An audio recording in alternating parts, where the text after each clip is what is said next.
Hi, hi's, hellos. Okay, so this is going to be about Chronicle of TQ. It's going to be kind of like a weird, kind of like offshoot, but I'm still putting it as the next episode. Because I think, like, I'm learning all the time new stuff, and I don't know what I'm doing, as you obviously probably can guess. Firstly, I'm going to try not to curse. That's going to be hard. The F-bomb is one of the most valuable words, I think, in English anyway. And I'm also going to try to put it, I ramble, I know, but first I think context is super important, so I'm just going to start there. Firstly, I'm going to have to bring all of my family into this, so sorry, Sibs. I'm going to try to be accurate, but hey, I'm the youngest of seven. A lot of it's subjective, and there's probably going to be some like memory inaccuracies, but I have pretty good memory, as some of my exes can unfortunately attest to. It's pretty spot on. There's going to be age ranges. It's going to start about 3-ish when my memory kind of kicks into gear, and then it's going to go to about 7, and then it's like 8 to 12, and then it'll be like, I don't know, I don't remember 12 really, so 13-ish to like, I don't know, 16, and then up, because chronologically, like, I start having dates a little better. But a few things. So,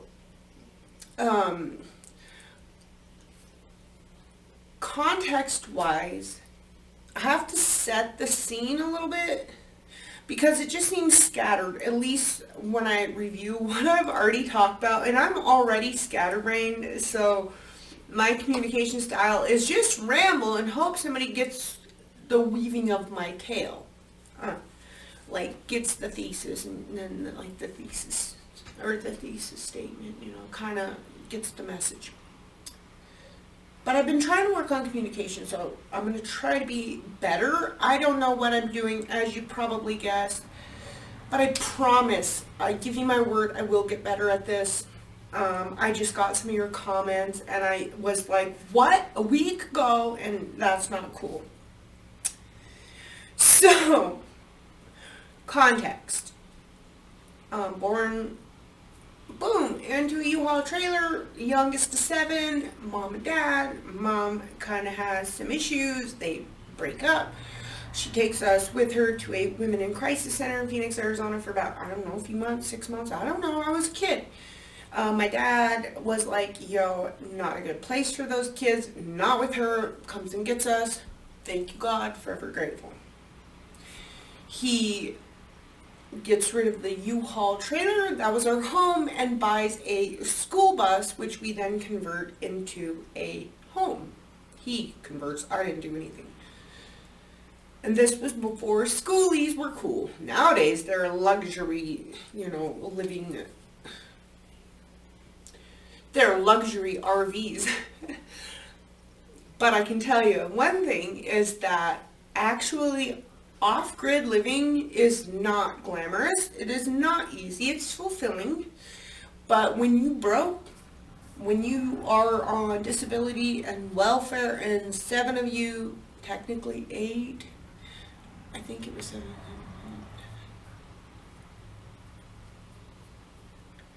7 of us total,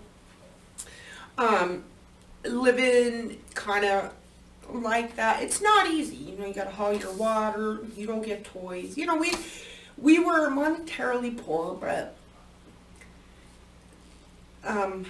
we lived really, honestly, we weren't weird people, like, by any stretch of the imagination. People will be like, oh, hippies, or you guys are on a weird trip. We weren't on any trip. My dad was a mathematician. He was married to his work. He's very gifted. And he had purpose. And that did a couple of things. There's good and there's bad. But my father is someone I forever give the utmost respect to. Um, and I learned more from him and respected him more probably than any person I've ever met. And I've met some very respectable people and people I love and like and have learned a lot from. But my father, hands down, the best person I've ever known. And he did his work, which allowed the rest of us, his 6 children, ranging from, I don't know, teenager down to me, who was about, well, I think about 4 at that time. He took it all on, and he believed in God. I am very spiritual. I know that there's a God that exists for me. I don't know about anybody else, not my business. I'm not religious, but I know whatever it is that I call God exists, because I've seen miracles happen and experienced them more times than I can count. And a miracle is, to me, an example of something that absolutely cannot happen, and yet it does. And when you grow up like that, when you're in that environment where, you're in your own society. My family was my society. We lived out in the middle of nowhere most of the time. We didn't live in a city. We didn't go to a public school. My dad got his Arizona teacher's certificate, and he homeschooled us. And for me, that did a couple of things, I think, for all of us. One, we did not have the influences of modern society, no TV, except for the brief time when we were at Women in Crisis Center, where I saw Masters of the Universe and imprinted She-Ra, Princess of Power, and that to this day, that's my girl. Some Looney Tunes, I don't really remember that, but I do remember She-Ra, and that's my girl. And it influences me to this day, so that's how big of an impact that media had on me as a tiny thing that had never been exposed. We didn't have really a TV growing up. Our cultural, societal influences were trips to town, where most of the time we sat in the car, and books. And of course, family members, because a family is a society. And then the rest of the time, I was very introverted. I lived in my head. I was cute as fuck. Oh, I'm trying not to curse. I was cute as heck, because I'm not going to edit that out. But I kind of just was a weird kid. I know I've said that before. I cannot reiterate it enough. And just to grow up in a world that is technological, where media is a huge influence, plus the education system, you're born and you go into a career of going to school, preschool, kindergarten, I don't know which comes first, first grade, all the way up until you go to college. You're constantly on this path of something, and we weren't. I'd get up in the morning and go eat breakfast, and then I could go outside and play for hours. And by play, I mean live in my head, feel the ebbs and flows of nature. I didn't know what a year was. I think I remember becoming aware of what a year was. And, we didn't celebrate Christmas or birthdays or, any of the holidays. In fact, I remember being kind of contemptuous of Christmas because we were just like, what? There's Santa Claus? What? That doesn't even make any sense. We were based in reality. As much as you can be. You know what I mean? So we came from this weird kind of perspective that many people don't get in today's world.